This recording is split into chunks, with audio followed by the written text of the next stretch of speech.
இந்த முறை அவர்கள் ஒரு மிகப்பெரிய மாஸ் வெற்றி பெறுவது எத்தனை தொகுதின்னு நம்ம சொல்றதுக்கு இன்னைக்கு தடை, இன்னைக்கு நம்ம பேசக்கூடாது.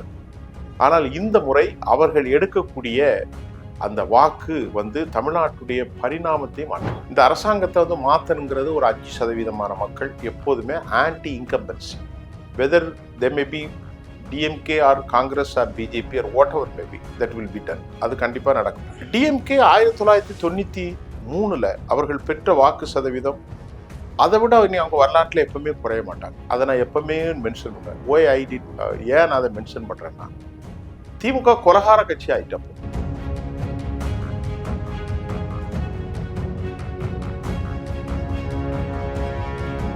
திமுகவுக்கு போற்றவே கூடாது, செத்து போனாலும் சரி. அந்த குரூப்புகள்லாம் இந்த முறை விஜய்க்கு போடுறாங்க. அது சீமானுக்கு போன வாக்களிப்பு போகாது. கரூர்ல மட்டும் 120 கோடி ரூபாய் செலவு பண்ணிருக்காங்க. கரூர்ல மட்டும்.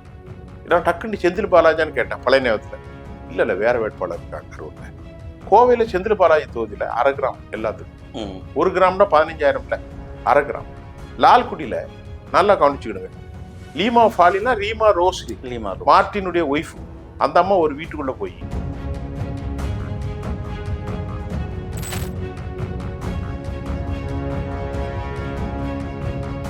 அந்த சிஸ்டத்துல எப்போதும் டாமோதும் அதிமுக தான்.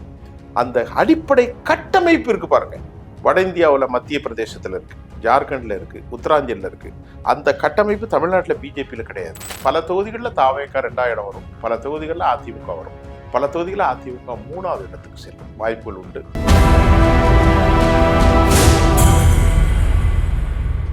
நேயர்களுக்கு வணக்கம். இன்றைய நேர்காணலில் நம்மோடு இணைந்திருக்கிறார் மூத்த ஊடகர் திரு சுஃபியான் அவர்கள். வணக்கம். வணக்கம் திரு சார். தேர்தல் 2026 தேர்தல் கிட்டத்தட்ட இதுவரை யாருமே எதிர்பார்க்காத அளவுக்கு போலிங் ஆயிருக்கு. 85%. ஆமா சார், கிட்டத்தட்ட யாருமே எதிர்பார்க்கல.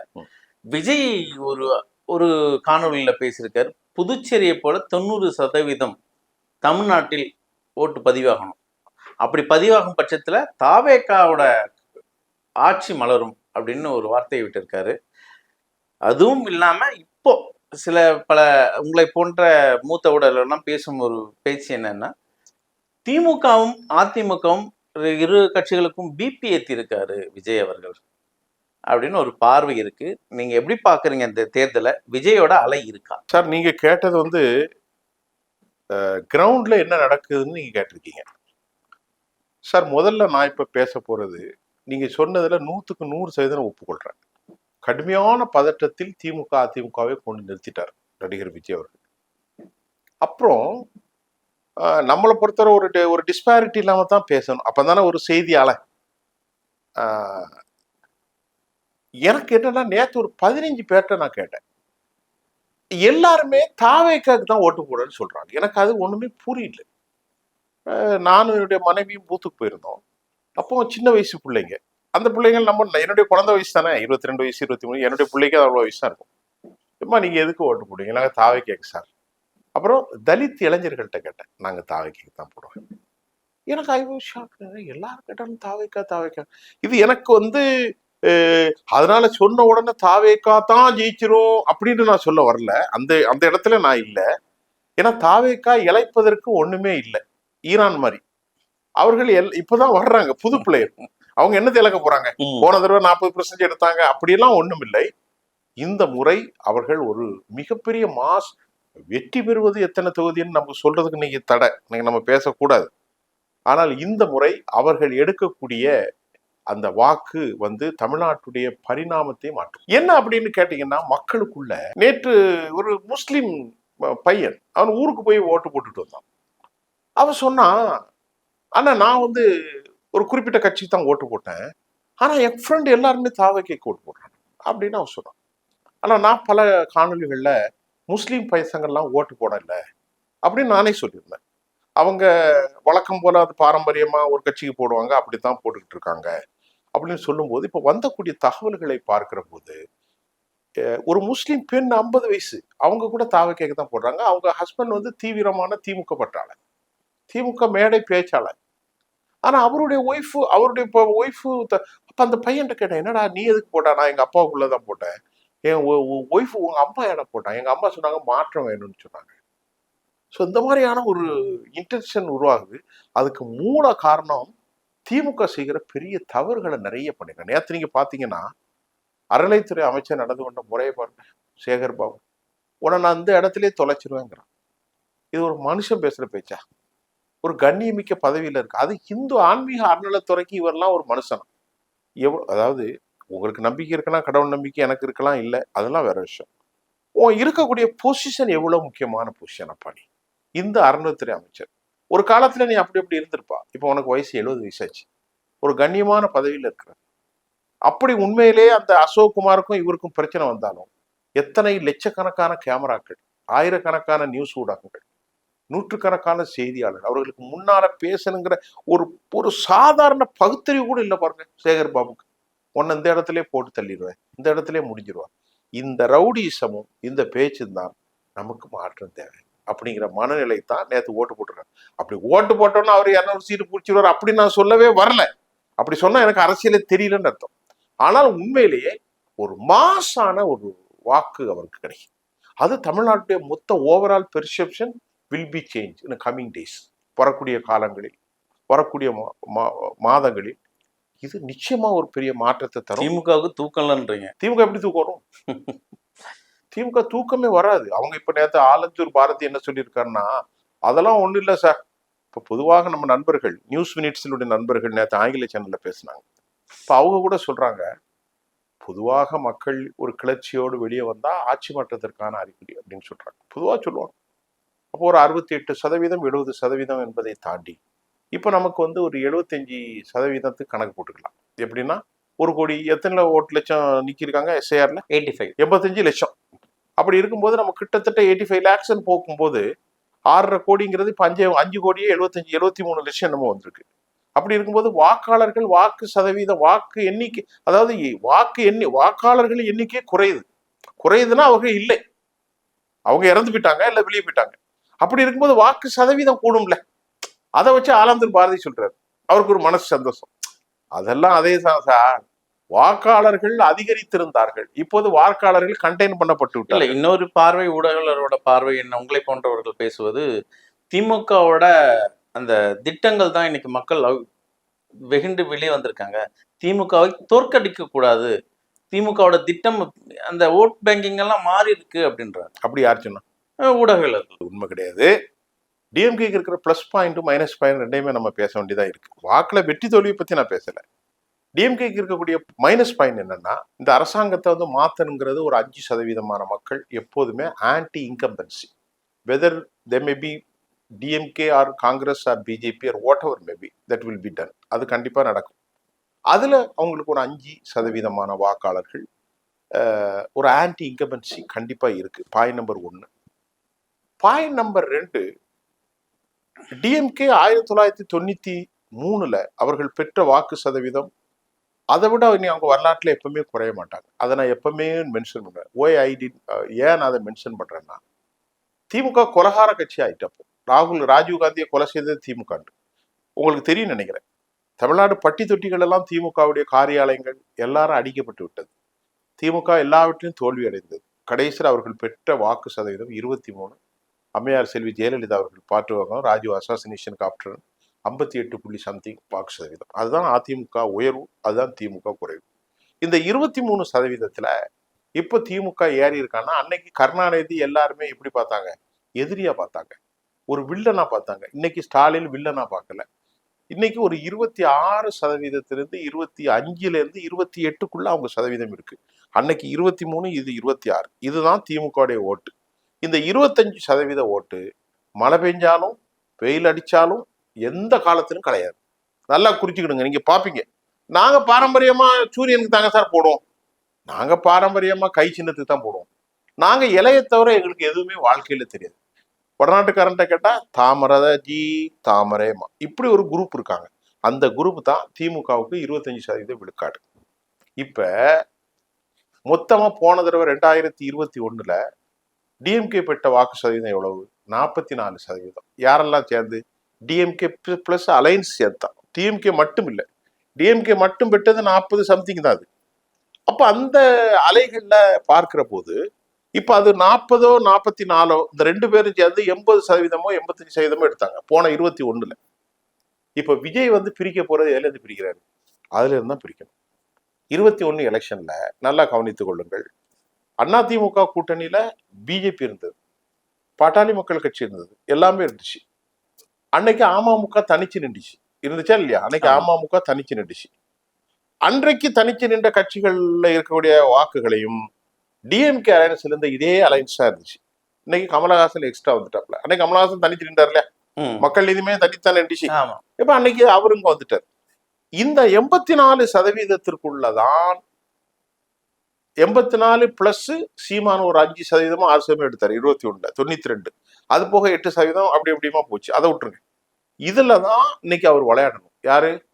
நம்முடைய விஜய் அவர்கள் வாக்க பிரிக்கிறது இந்த திமுக அண்ணா திமுக பெற்ற இந்த 85 பிளஸ் சீமான் பிளஸ் மற்றவர்கள் பெற்றதுல தான் அவர் எடுக்கணுமே தவிர இது அல்லாம மெக்சிகோல போயோ அர்ஜென்டினால மாதிரி அவர் வாக்கு எடுக்க முடியாது. அப்படி இருக்கின்ற போது இந்த ஓட்டனுடைய கரம்பல் இருக்கு பாருங்க, கரம்பல் ஆர் கிரப்லி கைப்பற்ற தொகை எங்க அதிகமா இருக்கும்னா இது நிச்சயமாக அண்ணா திமுகவை காலி செய்ய போகிறது. அதுல எந்த மாற்று கருத்தும் இல்லை. அடுத்து திராவிட முன்னேற்ற கழக வாக்குகளிலும் காலி செய்யும். அடுத்து நம்முடைய நாம் தமிழர் சீமானுக்கும் காலி செய்யும். இப்ப இதுல என்னன்னா ஓவரால் பெர்செப்ஷன், சில குரூப் இருக்கான், அவன் எந்த காலமும் திமுகவுக்கு போடவே கூடாதுன்னு நினைப்பான். நம்ம இப்ப திமுகவை மட்டும் பேசுவோம், திமுகவுக்கு போற்றவே கூடாது, செத்து போனாலும் சரி. அந்த குரூப்புகள்லாம் இந்த முறை விஜய்க்கு போடுறான். அது சீமானுக்கு போன வாக்களிப்பு போகாது. அவன் டிஎம்கேக்கு எதிரி, சீமானுக்கு போடுவான். இந்த முறை சீமானுக்கு போட மாட்டான். அவன் வந்து யாருக்கு போறான்? விஜய்க்கு போடுறான். சரி, பாயிண்ட் நம்பர் 1. பாயிண்ட் நம்பர் 2, இந்த முறைதான் சின்ன வயசு பசங்க நிறைய பேர் வந்தாங்க. 250 பேர் சிங்கப்பூர்ல இருந்து ஃபிளைட்ல டிக்கெட் போட்டு வந்தாங்க ஒவ்வொரு நாட்டில இருந்தும். இதெல்லாம் நான் பார்த்ததே இல்லை, என்னுடைய புதுசு. பஸ்ஸில் போய் ஓட்டு போட முடியாத சூழ்நிலை இப்போதான் வந்துச்சு. இது புதிய வாக்காளர்கள், இளம் வாக்காளர்கள்ட்ட ஒரு பெரும் குறிப்பிட்ட சதவீதமான வாக்காளர்கள் அவருக்கு பெறுவாங்க. அது வெற்றிக்கு காரணமானா நிச்சயமாக காணாது.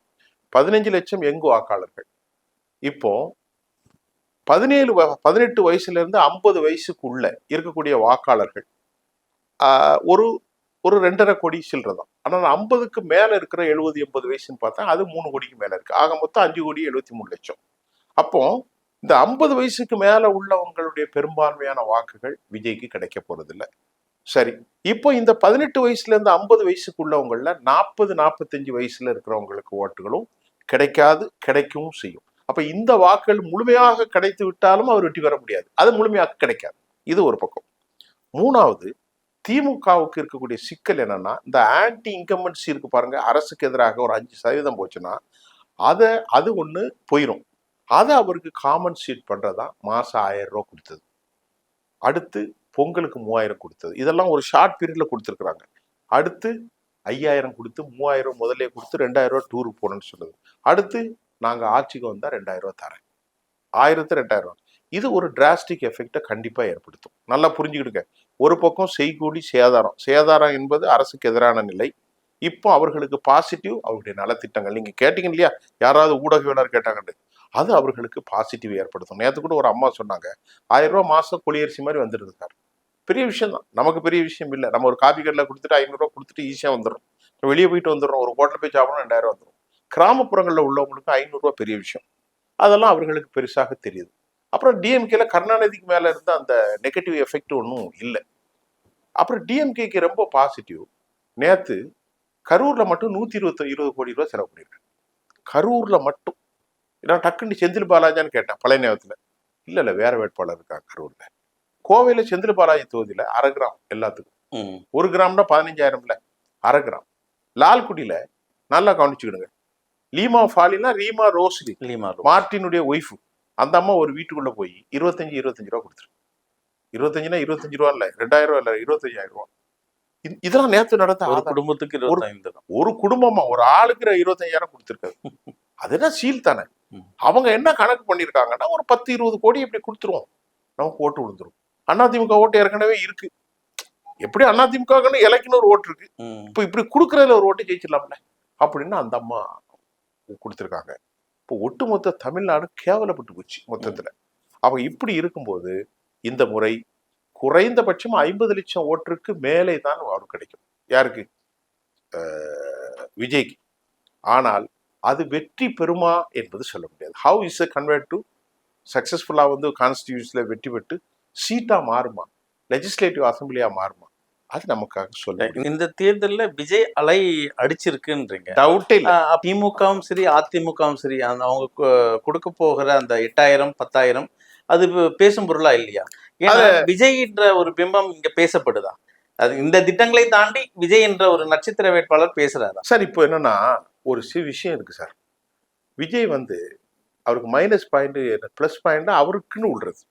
விஜய் வந்துட்டாருன்னு விசிலடிக்கான ஒரு பெரிய குரூப் இருக்காங்க. ஆனா அவருக்கு மைனஸ் பாயிண்ட் என்னன்னா, தேர்தல் எலெக்ஷனுங்கிறது வந்து கூட்டம் போட்டு ஆட்களை தேடுறதோ இது இல்ல சார். எலெக்ஷனுங்கிறது வந்து களப்பதிவு சார். இந்தியாவில் பெரிய சாணக்கிய அமித்ஷா என்ன பண்ணுவாங்கன்னா, ஒரு ஒரு ஒரு ஒரு ஒரு 1800 தொகுதி வரும். அதாவது ஒரு பூத்து தொகுதியில் 1800 பூத் வரும், 1500 வரும், 1300 வரும். அந்த ஒவ்வொரு பூத்தையுமே கண்காணிக்கணும். எலெக்ஷன்ல வெற்றி வந்து சும்மா இங்க நின்றுகிட்டு பேசக்கூடாது. நம்ம இந்த மெயின் ரூட்ல நின்று இப்போ கோயம்பேட்டுல இருந்து வடமல்ல நின்று பேசுறது இல்லை. இந்த உள்ளுக்குள்ள இருக்க சந்து இருக்கு பாருங்க, நீங்க நேத்து பாருங்க, அந்த சந்துக்குள்ளெல்லாம் கைகளை பிடிச்சி கால்களை பிடிச்சி நிறைய பேர் ஓட்டு வாங்கினாங்க. அந்த சிஸ்டத்துல டாப் மோஸ்ட் இன்னைக்கு டிஎம்கே தான். அந்த சிஸ்டத்துல எப்போதும் டாப் மோஸ்ட் அதிமுக தான். அந்த அடிப்படை கட்டமைப்பு இருக்கு பாருங்க, வட இந்தியாவில் மத்திய பிரதேசத்துல இருக்கு, ஜார்க்கண்ட்ல இருக்கு, உத்தராஞ்சல்ல இருக்கு. அந்த கட்டமைப்பு தமிழ்நாட்டில் பிஜேபியில கிடையாது. அந்த கட்டமைப்பு இல்லாதது இவருக்கு ஒரு மைனஸ் பாயிண்ட். யாருக்கு? விஜய்க்கு. ஆனால் எந்த கட்டமைப்புக்கும் எதிர்பாராமல் பணத்தை கொடுக்காமல் தானாக சேர்ந்த கூட்டம் தான் யாருக்கு? இந்த சீமானுக்கு போற கூட்டமும் விஜய்க்கு போற கூட்டமும். நல்லா புரிஞ்சுக்கிட்டா? இப்ப சீமானுக்கு இந்த எலெக்ஷன்ல என்ன ஒரு பிளஸ் மைனஸ் பாயிண்ட்னா, அந்த அவரை மாதிரி ஒரு முட்டாள் யாருமே கிடையாது. ஏன் அப்படி கேட்குறீங்க? அப்படித்தான். ஏன்னு கேட்டா, தேர்தல் எலெக்ஷன்ல ஒருத்தன் நிக்கிறான்னா எதுக்கு நிக்கிறான்? அதிகாரத்தை கைப்பற்றத்தான் நிக்கிறான். இல்லைன்னா அமைப்பா இருந்துட்டு போ. பேரஞ்சர் அண்ணா ராபின்சன் பூங்கால ஆரம்பிச்சாரு. எதுக்கு ஆரம்பிச்சாரு? அதிகாரத்தை கைப்பற்றணும். பெரியாரு வித்தியாசப்படுறாரு. அதிகாரம் தேவையில்லை, நமக்கு சித்தாந்தம் சனாதத்துக்கு எதிராக புறப்பட்டு பண்றோம். அப்ப மக்களுக்கு நன்மை செய்யணும், அதிகாரம் வேணும். அப்ப சீமான் ஒரு முட்டாள். அதிகாரத்தை கைப்பற்றுகிறேன் என்று தேர்தலில் நிக்கிறான் மனுஷன். 10 வேணும், உங்ககிட்ட 4 தான் இருக்கு, 6 கூட போய் சேர்ந்தா தான் நீ அதிகாரத்தை கைப்பற்ற முடியும். 1% கீழே இருக்கக்கூடிய 0.43% வச்சிருக்கக்கூடிய அந்த அம்மா போய் சேர்ந்துட்டுங்க 10 சீட்டு வாங்கி அதை ஜெயிக்கும். யாரு? பிரேமலதா. விஜயகாந்த் வந்து எதுவுமே கிடையாது. அந்த அம்மா 4% வச்சு உண்மையை உணர்ந்து கொண்டு போய் சேர்ந்துட்டாங்க. ஆனா சீமானுக்கு புத்தி இல்லை. அதனால இந்த முறை சீமான் கூட இருக்கிற ஏராளமான தொண்டர்கள் எப்படி இவரை போட்டு பேசி கத்திக்கிட்டே இருப்பான். ஆடு வளர்த்து மாடு வளர்த்து கோடி வளர்த்து ஆத்தாண்டு 16 வயதில படத்துல பேசுற மாதிரி இது வேலைக்கு ஆகாது. அதனால நாம ஒரு மாற்றத்தை வேணும். இளைஞரா இருக்காரு, அவர் தமிழ் தேசியம் பேசுறாரு. யாரு? விஜய் அவர்கள். அதே மாதிரி திராவிட தேசியமும் பேசுறாரு, பெரியாரையும் பேசுறாரு, எல்லாத்தையுமே பேசுறாரு. அதனால நாம போகணும்னு ஒரு குறிப்பிட்ட சதவீத மக்கள் இப்ப இடம் மாறுறாங்க. எங்க இருந்து? சீமான்ட்ட இருந்து. அது மட்டும் இல்லாம இந்த 5 வருஷமா சீமானுடைய நடவடிக்கைகள் பல பேருக்கு வெறுப்பு. கட்சிக்குள்ள காளியம்மாள் போனது, அதே மாதிரி கல்யாண சுந்தரம் போனது, இவங்கெல்லாம் பெரிய மாஸ் லீடர் போனாங்கன்னு சொல்ல வரல. அதே மாதிரி ராஜீவ்காந்தி போனது, மாவட்டங்கள் வட்டங்கள் எல்லா இடங்களிலும் அந்த அமைப்புகள்ல ஒரு சிதிகலம் அடைஞ்சதுனால அந்த ஓட்டு பிராக்சியாக அடுத்த முறை நமக்கு பரவாயில்ல, ஒரு தமிழன் நிற்கிறான். யாரு? அவன் ஒரு தெலுங்கு இல்லை அப்படி பார்ப்பான். ஒரு தமிழ விஜயகாந்த்னா ஒரு தெலுங்குன்னு பார்ப்பான். ஏன் ஸ்டாலினை கூட இப்ப தெலுங்குன்னு சொல்ற அளவுக்கு எல்லாரும் வந்துட்டாங்க. அமெரிக்கால இருந்து பல காணொலிகள் வர்றாங்க, தெலுங்குன்னு அப்படின்னு சொல்ற அளவுக்கு வந்துச்சு. இப்ப இந்த முறையில ரொம்ப ஏன்னா விஷம் அதிகமா இருக்கு. இவன் தெலுங்கு, இவன் தமிழண்டு அப்படிலாம் வந்துச்சு.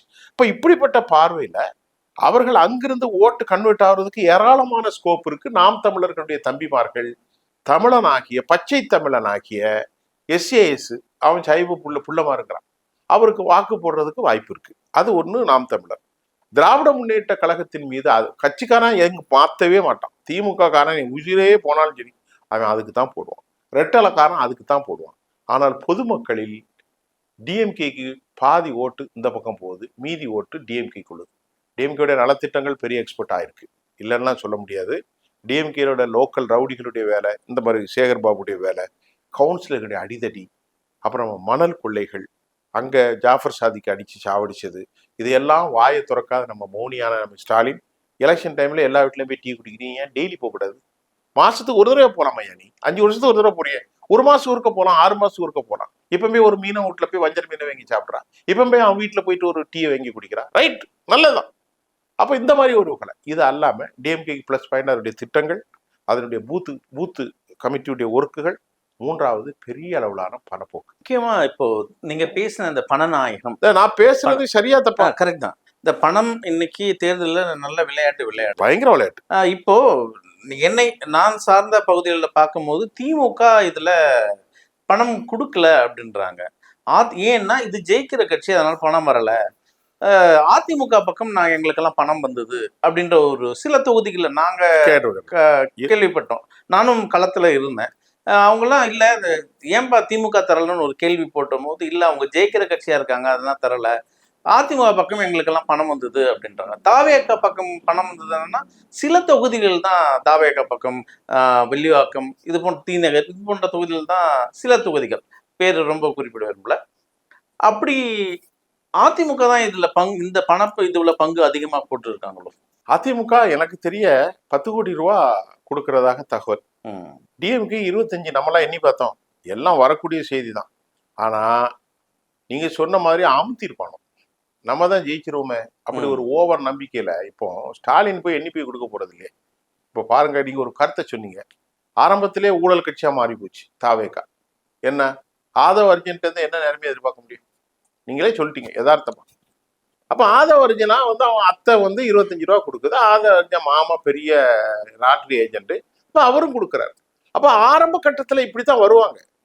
திராவிட முன்னேற்ற கழகம் ஆரம்பிக்கும் போது பேரறிஞர் அண்ணாவுடைய தலைமையில ஜமீன்தாரிகளுக்கு எதிராக 5 ரூபா கொடுத்தாங்க. எங்க நமக்கு அப்ப தெரியாது, எங்க காஞ்சிபுரத்துல. அதை பேரறிஞர் அண்ணா அவர்கள் சுட்டி காட்டினார். இன்னைக்கு திருமங்கலம் பார்முலாவே உருவாயிற்று. இப்ப நேத்து அவர் டிவியில பேசும்போது நண்பர் ஜெகதீஸ்வரன் சொல்றார், இனி லால்குடி பார்முலா உருவாயிரும், 25,000 ரூபாய். நீங்க சொன்னது, ஆனா நீங்க சொன்னது எனக்கு எந்த அளவுக்கு அதை பத்தியான தகவல் இல்லை. திமுக காரங்க எல்லாத்துக்கும் பணத்தை பல மாசங்களுக்கு முன்பே பட்டுவாடா செய்யப்பட்டு விட்டதாகவும் சில தகவல் இருக்கு. இப்ப நேற்று நம்ம நண்பர் என்கிட்ட பேசும்போது சொன்னார், நண்பர் கசாலி அவர்கள் சொன்னார், அவர் நம்முடைய நெருங்கிய செய்தியாளர் தான். சார், எப்பவும் இல்லாமல் எங்கள் பகுதிகளெல்லாம் திராவிட முன்னேற்ற கழக சார்பில் 1000 ரூபாய் கொடுக்கப்பட்டது என்ற தகவலையும் அவர் பதிவு செஞ்சிருக்கிறார். நீங்க சொன்ன மாதிரி சில தேதிகளாம் அமுத்திருப்பானோ, அல்ல தாவேக்கா கொடுத்ததுங்கிற எனக்கு பெரிய அதிசயமான செய்தி, ஆச்சரியத்தை அளிக்கிறது. அதுல ஆதவ அர்ஜுனும் கார்த்திக் மோகனும் கடுமையான டஃப். அது சபரீஷனுடைய நேரடி கண்ட்ரோல். ஏன்னா 3 பேரும் நண்பர்கள். ஏற்கனவே நான் உங்கள்கிட்ட சொல்லியிருக்கேன்னு நினைக்கிறேன். ஆதவ அர்ஜுன், சபரீஷன், கார்த்திக் மோகன் 3 பேர் நண்பர்கள். ஜி மார்ட்டா அது என்ன கம்பெனி, ஜி ஸ்கொயர் கம்பெனியுடைய நிர்வாக பொறுப்புல இருக்கிறவர் தான் கார்த்திக் மோகன். அவர் நாயுடு சமூகம். அவங்க அப்பா மோகன் அண்ணா நகர் தொகுதியில கோகிலாவை, அந்த அம்மா பேருக்கல, அவளை ஏத்து நிக்கிறாரு. அது வேற விஷயம். அதை விட்டு அவர் இப்ப அவரும் இல்ல, சிற்றரசு நிக்கிறாரு. சிற்றரசு நிக்கிறாரு. சிற்றரசு வேற யாருடைய ஆளுனா உதயநிதியுடைய ரொம்ப நெருக்கமான வளையத்துக்கு உள்ளவர். அதை விட்டுருங்க. இப்ப டிஎம்கே தான் அதிகமான பணபலத்தை கொடுத்தது, அதுல எந்த டவுட்டும் இல்லை. அதிமுகவும் பெரிய அளவுல கொடுத்துருக்கிறாங்க, கொடுக்காம இல்லை. அதிமுக என்ன கொடுத்தாலும் ஆளுங்கட்சி அளவுக்கு அதற்கான வேலைகள் இல்லை. அப்படி பார்க்கின்ற போது ஏடிஎம்கேனுடைய வாக்காளர்கள், டிஎம்கேவுடைய வாக்காளர்கள் எல்லாரையும் தேடி அவர்கள் எல்லாரிடத்திலையும் பெற்றுக்கொண்டு வாக்களிக்கிறார்கள். அப்படியும் சில சதவீதம் இருப்பாரு. அதிமுகவும் எனக்கு துட்டு தருது, திமுகவும் துட்டு தருது. அந்த இடத்துல நம்ம தாவேக்காலாம் சொல்ல முடியாது, நாம தாவேக்காக்கு போடுவோம் அப்படின்னு ஒரு குரூப் போடுவாங்க. புரியுதா உங்களுக்கு? இங்க வாங்கிட்டு அங்கேயும் போடுவாங்க. இப்ப இதுல பார்க்கும்போது இப்ப 23% ஓட்டு, 25% திமுக. இப்போ கூட்டணி தர்மம் என்னதான் போனாலும் ஒரு எப்படி பார்த்தாலும் ஒரு குறைஞ்சபட்சம் ஒரு 12% சார், 37, 38. இந்த பணம் கொடுக்கறதுல எப்படி ஒரு 3-4% வரும். குறைந்தபட்சம் ஒரு 42% திமுக வரும். அதிமுக இப்ப போற போக்க பார்த்தா எனக்கு கிடைச்ச தகவல், அதிமுக 3வது இடத்துக்கு தள்ளப்படலாம் ஓவரால் பெர்சன்டேஜ் கணக்குல. அப்படிதான் தெரியுது. அப்படி பார்க்கும்போது இவங்க 30, அவர் 20, 50, இது 40, அப்படித்தான் வரும். நான் சொல்ற புரியுதா? டிஎம்கே 40, 42, தாவேக்கா ஒரு 30, 70, அதிமுக போடுறீங்களா? பயங்கரமா நடந்துச்சுனா 30 போய் எதுவுமே போட முடியாது. எனக்கு ரைட் இல்ல, 30 தெரியாது. உத்தேசமாவும் தெரியாது. 10 கூட வரும், அது தெரியாது. அது சிலவன் 150 ரூபா வாங்கிட்டு யூடியூப்ல உட்காந்து 42. I don't have appropriate evidence. They are saying for something wrong is going to be there. They getting money from. நான் களத்துல பார்த்தது, நான் ஒரு 4 தொகுதியை பார்த்தேன். விஜயோட அந்த யூனிஃபார்ம் சொல்ற அந்த அவங்களோட கேடஸ் எல்லாம் ஒரு யூனிஃபார்ம்ல இருக்காங்க. ஒயிட் அண்ட் பான் கலர் பேண்ட்டுன்ட்டு அவங்களோட வாக்கு மட்டும் ஒரு தனித்துவமாக தெரியறதுக்காக ஒரு சில காட்சிகளை தான் நான் பார்க்கப்பட்டது. என்னோட உத்தேச கணிப்பு என்னன்னா, ஒரு 11% இந்த முறை ஆல் ஓவர் தி தமிழ்நாடு ஒரு 11% வாங்குவான்னு தெரிவிக்கலாம். பரவாயில்ல, அப்படியும் இருக்கலாம், 20 இருக்கலாம். ஏன்னா நான் எப்பவுமே பொய் சொல்லி பழக்கப்பட்டவன் இல்லை. இப்போ உண்மையை சொல்லி தான் பழக்கம். எனக்கு தெரியல. How can I predict that the people to getting something there? Definitely. Lot of the speculation going on. We are here at something. They spend the money for 150 rupees. They are saying that they will reach 25%. நான் கேட்கணும், have you got of any evidence? Nothing will have. தெரியாது. அப்ப நம்ம அப்படி descent வாய்ஸா பேச முடியாது. ஆனால் ஒன்றை உறுதியாக சொல்ல முடியும், ஒரு கண்ணியமான வாக்குகளை அவர் பெறுவார். அது மட்டும் சொல்ல முடியுது. அது எப்படி ஓட் சீட்டா கன்வெர்ட் ஆகுறதுன்னு எனக்கு தெரியல.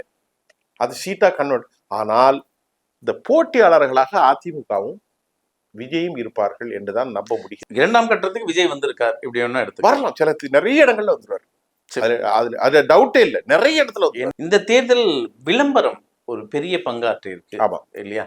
அந்த விளம்பரத்துல யாரோட யுக்தி ஒரு வெற்றி பெற்று இருக்கும் அப்படின்னு சொல்லலாம். இல்ல விளம்பரம் தாவைக்கா இருக்கட்டும், அதிமுக இருக்கட்டும், திமுக இருக்கட்டும். சீமான் இப்ப எந்தவித விளம்பரம் பண்ணலன்னு நினைக்கிறேன். தாவேக்கா விளம்பரம் எனக்கு அதிகமா யூஸ் பண்ண மாதிரி தெரியல. டிஎம்கே விளம்பரங்கள் தான் எனக்கு ஒரு கட்டத்துல சளிப்படைஞ்சிட்டேன். எரிச்சலா இருக்கும். நான் அமெரிக்காவை பத்தி ஏதாவது பார்க்கணும்னு சொல்லி ஏதாவது ஒண்ணு பார்ப்பேன், அங்க வந்து நிற்கும். அப்ப எனக்கு என்ன டேவன், இது தமிழ்நாட்டுல இருந்து உட்காந்து பார்த்தா தமிழ் சேனல் தான் வரும். அப்படிதான் பண்ணி வச்சிருக்காங்களோ. அனாலிட்டிக் எதுனா இல்ல நம்ம பாக்குறது ஏதாவது அல்ஜசீரா போவோம் சார், கீழே ஸ்டாலின் வராருன்னா அது டக்குன்னு ஸ்கிப் பண்ணவும் முடியாது. அது ஸ்டேக்ஸ் ஒரு நிமிஷம், 60 செகண்ட், 30 70 செகண்ட், ஒரு 40 செகண்ட் அப்படிலாம் போகுது. அதுக்கு அவங்க நிறைய பணம் இருக்கும். நான் அதிகமா பார்த்தது டிஎம்கே தான். அது how is it drastic effect on ground லெவல்ன்ட்டு நமக்கு தெரியாது. ஆனா தேட் ஷுட் பி அதுக்கு ஒரு சர்டன் பெர்சன்டேஜஸ் ஆஃப் பீப்புள் இருப்பாங்க எக்ஸ்பெக்டிங் லாட். அதுக்கு இருக்கத்தான் செய்யறாங்க. டிஎம்கேக்கு பலம் என்னவென்றால், மறுபடியும் சொல்கிறேன், அவர்களுக்கு தான் இந்த போட்டியில் கொஞ்சம் முன்னணியில் இருக்கிறார்கள். அப்படி சொல்லி முடிச்சிடறேன். கொஞ்சம் முன்னணியில் இருக்காங்க ஓட்டத்துல. 2ஆவது இடம் கடுமையான நெருக்கடி போட்டி இருக்கிறது. யாருக்கு? தாவேக்காவுக்கும் இதுவும். ஆனால் ஒன்று உறுதியான தகவல், பல தொகுதிகளில் தாவேக்கா 2ஆவது இடம் வரும், பல தொகுதிகளில் அதிமுக வரும், பல தொகுதிகளில் அதிமுக 3ஆவது இடத்துக்கு செல்லும் வாய்ப்புகள் உண்டு. இந்த முறை கொஞ்சம் கலக்கத்தில் இருப்பதை காரைக்குடியில் உள்ள சீமானுடைய செய்திகள் சொல்லப்படுகிறது. அது ஒன்று இருக்கிறது. காணாமல் போகிற கட்சிகள் ஒன்றும் இல்லை. ஆனால் பாஜக இதை ரசிக்கிறது. எடப்பாடிக்கு சங்கு ஊதுவதற்கு எல்லா திட்டமும் ரெடி. அதில் உறுதியாக இருப்போம். நம்ம அடுத்தடுத்து பேசுவோம். பல கேள்விகளுக்கு அழகா சுவாரஸ்யமா பதில் சொன்னீங்க. உங்க நேரத்துக்கு நன்றி.